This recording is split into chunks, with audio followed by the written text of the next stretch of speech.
আজকের ভিডিওতে আমি আলোচনা করব ক্লাস 7 এর ম্যাথের ডায়োমার্টিনের প্রশ্নবিচিত্রা থেকে ফার্স্ট সেমিস্টারের model question paper number 4। Full marks হচ্ছে 15, টাইম 30 মিনিটস, পেজ নাম্বার হচ্ছে 68। তো এখানে একের দাগে দেখো টোটাল 4টে প্রশ্ন দেওয়া আছে, প্রশ্ন মান 1 করে। আর এর আগের 3টে কোশ্চেন পেপার আমার সলভ করা আছে, ভিডিওগুলোর লিঙ্ক ডেসক্রিপশন বক্সে পেয়ে যায়, সেখান থেকে দেখে নিতে পারো তোমরা, অথবা উপরের আই বাটনে ক্লিক করে দেখে নিবা। প্রথম প্রশ্ন দেখো কি বলছে, মিশ্র অনুপাত নির্ণয় করো 2:5, 7:8, 4:3। এই তিনটে যে অনুপাত দিয়ে দিয়েছে এদের মিশ্র অনুপাত নির্ণয় করতে হবে। অনুপাতগুলো দিয়েছে 2:5, 7:8 আর দিয়েছে 4:3। অর্থাৎ নির্ণয় মিশ্র অনুপাত ইজ ইকুয়াল টু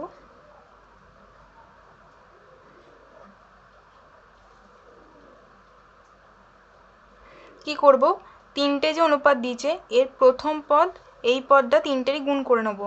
তাহলে 2 গুণ 7 গুণ 4 অনুপাত এই পরের পদটা 5 গুণ 8 গুণ 3। 2 গুণ 7 গুণ 4, 2 গুণ 7 গুণ 4 অনুপাত 5 গুণ 8 গুণ 3। দেখো তাই লিখেছি। 7 4 28, 28 2 56 অনুপাত 5 8 40, 40 3 120 ইজিক্যাল টু, এটাকে একটু ছোটো করা যায় নাকি দেখি। দেখো 8 7 56 আর এদিকে 8 15 120, তাহলে 7:15। তাহলে নির্ণয় মিশ্র অনুপাত হলো এটা। 2 নম্বর প্রশ্ন, স্টার মানে এই চিহ্নিত স্থানে একটা সংখ্যা বসবে, তারপরে 8 30 আর 20 মানে এই চারটে সংখ্যা সমানুপাতে থাকলে স্টার চিহ্নিত স্থানে কোন সংখ্যাটি বসবে।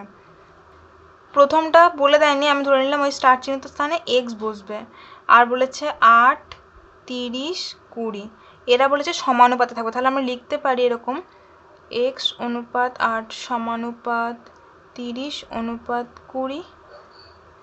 বা আমরা কি লিখতে পারি, এক্স বাই 8 সমান সমান 30/20।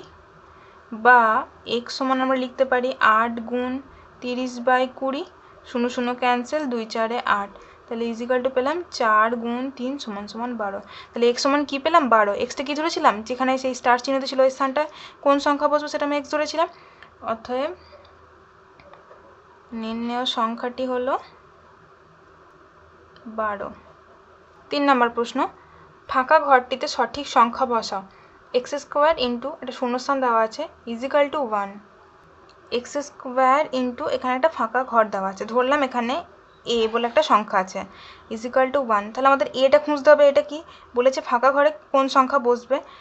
তাহলে আমি এর থেকে লিখতে পারি বা এ সমান সমান 1 এক্স স্কোয়ার। তো এ এর সাথে গুণ আছে, তাহলে সাইড চেঞ্জ করে যাবে, মানে বাঁ দিক থেকে যখন ডান দিকে যাবে গুণ আছে তাহলে ভাগ হয়ে যাবে বাই এক্স স্কোয়ার।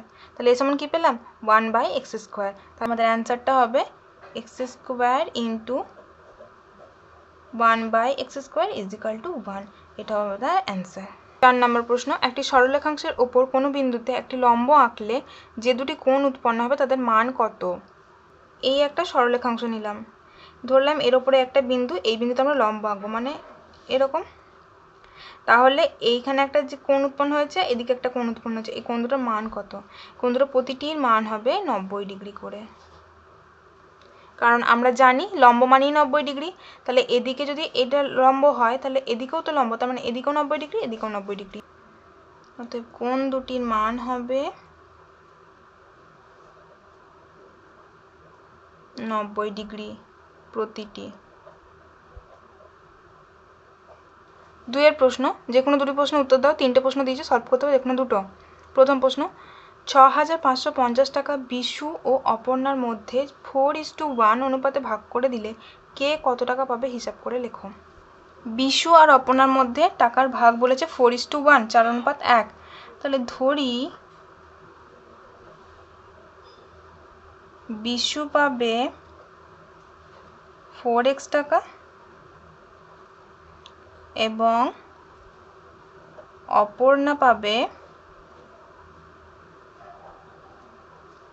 x টাকা। 1 × x মানে তো x টাকাই ধরলাম। মোট টাকা বলেছে 6550।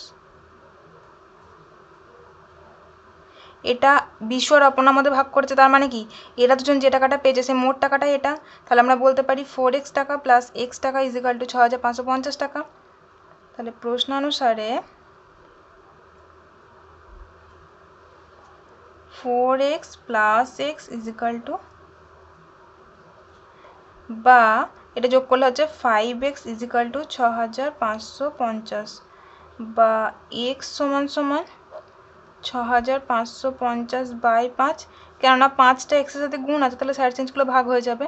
এটা ভাগ করলে হবে 5 একে 5, 5 3 15, 5 একে 5 0। তাহলে এক্স সমান কী পেলাম? 1310 টাকা। অতএব বিশু পাবে 4 ইন্টু এক্স টাকা, তার মানে 4 গুণ 1310 এত টাকা, সমান সমান 4 3 12, 4 একে 4, 5, 5240 টাকা। এবং অপর্ণা পাবে সমান এক্স টাকা, তার মানে 1310। এক্স সমানে তো 1310 বেরিয়েছিল আমাদের। 2 প্রশ্ন, একটি জিপ গাড়ি সমবেগে 320 কিলোমিটার দূরত্ব যেতে 8 ঘন্টা সময় নেয়। ওই একই বেগে 480 কিলোমিটার দূরত্ব যেতে কত সময় লাগবে? সমানুপাতের সাহায্যে হিসাব করে লেখো। তাহলে গণিতের ভাষায় সমস্যাটি হলো, দুটো ঘর করব, দূরত্ব আর সময়। দূরত্ব কি এককে দেওয়া আছে? কিলোমিটার। সময়টা ঘন্টা এককে দেওয়া আছে।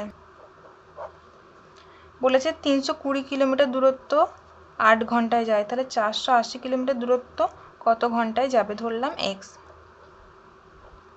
আমরা কি জানি যে কম দূরত্ব যেতে কম সময় লাগবে আর বেশি দূরত্ব যেতে বেশি সময় লাগবে। তার মানে কি, এটা কমলে এটাও কম হবে, এটা বাড়লে এটাও বেশি হবে। তাহলে সরল সমানুপাতি। এখানে দূরত্ব ও সময়ের মধ্যে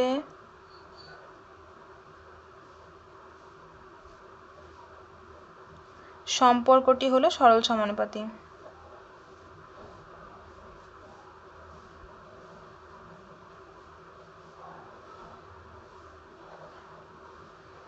অতএব আমরা কি লিখতে পারি?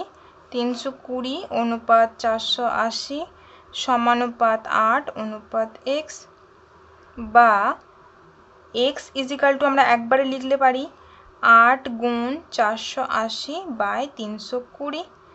0 0 ক্যান্সেল, 8 4 32, 4 1 4, আর এখানে 4 1 4, 4 2 8, মানে 12। অতএব 12 ঘন্টা সময় লাগবে।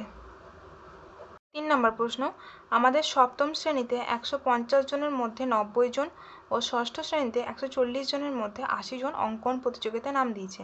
অনুপাতে প্রকাশ করে দেখি কোন শ্রেণীতে প্রতিযোগী বেশি। সপ্তম শ্রেণীতে মোট শিক্ষার্থীর সংখ্যা 150, ওকে নিচে রাখলাম। আর কতজন নাম দিয়েছে? 90। ঠিক আছে, তার মানে কতজন নাম দিয়েছে বাই মোট কতজন শিক্ষার্থী আছে সেই শ্রেণীতে। আর ষষ্ঠ শ্রেণীতে মোট শিক্ষার্থী হচ্ছে 140 আর নাম দিয়েছে 80 জন। তাহলে অনুপাত করলে পাই 90/150 অনুপাত 80/140। একটা শূন্য একটা শূন্য ক্যান্সেল, এখানেও তাই। 3 3 9, 3 5 15, 2 4 8, 2 7 14। তাহলে লঘিষ্ঠ আকারে পরিণত করে পেলাম 3 5 অনুপাত 4 7। এবার আমাদের দেখতে হবে এ দুটোর মধ্যে কোনটা বড়। কি করে দেখব? তার জন্য আমাদের কি করতে হবে? হর দুটোকে সমান করতে হবে। তাহলে হর দুটোকে সমান করতে গেলে কি করতে হবে? হর দুটো লসাগু করতে হবে। এরা পরস্পর তো মৌলিক সংখ্যা, তাহলে লসাগু করা মানে এদের গুণ করতে হবে। তাহলে 5 7 35 লসাগু, তার মানে আমাকে কি হরে 35 আনতে হবে। তাহলে একে যদি আমি 7 দিয়ে গুণ করি তাহলে 35 পাবো। নিচে যেহেতু 7 দিয়ে গুণ করেছি ওপরেও 7 দিয়ে গুণ করতে হবে। তাহলে আমি পেলাম 21/35।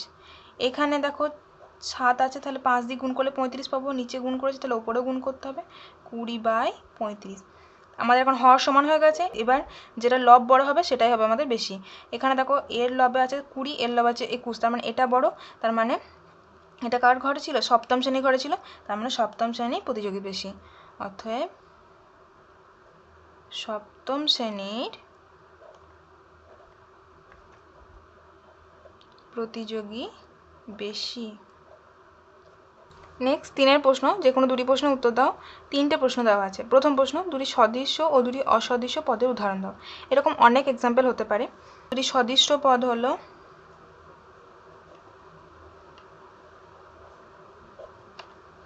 2/6y। দুটি অসদৃশ্য পদ হলো xy 5y। 3 নম্বর প্রশ্ন, কোনো আয়তক্ষেত্রের ক্ষেত্রফল 8x² বর্গ একক হলে এবং দৈর্ঘ্য 4x একক হলে প্রস্থ কত হবে? ক্ষেত্রফল বলেছে 8x² বর্গ একক আর দৈর্ঘ্য বলে দিয়েছে 4x একক। আমরা সূত্র কি জানতাম, যে দৈর্ঘ্য গুণ প্রস্থ সমান সমান ক্ষেত্রফল। এখান থেকে যদি প্রস্থ নির্ণয় করি তাহলে কি পাবো, প্রস্থ সমান সমান ক্ষেত্রফল বাই দৈর্ঘ্য। তাহলে এবার আমরা ক্ষেত্রফলের মান বসিয়ে দেবো 8x² বাই দৈর্ঘ্য মানে 4x, আর ইউনিট হবে একক। দেখো 4 2 8 ক্যান্সেল, এক্স একটা, এখানে একটা এক্স ক্যান্সেল, মানে একটা এক্স পড়ে আছে, তাহলে ইজিক্যাল টু 2x একক। অর্থাৎ নির্ণেয় প্রস্থ সমান 2x একক। 3 নম্বর প্রশ্ন, সরল করো। এই সংখ্যা আমরা একটা সরল করতে হবে, দিয়ে সরল মান নির্ণয় করতে হবে।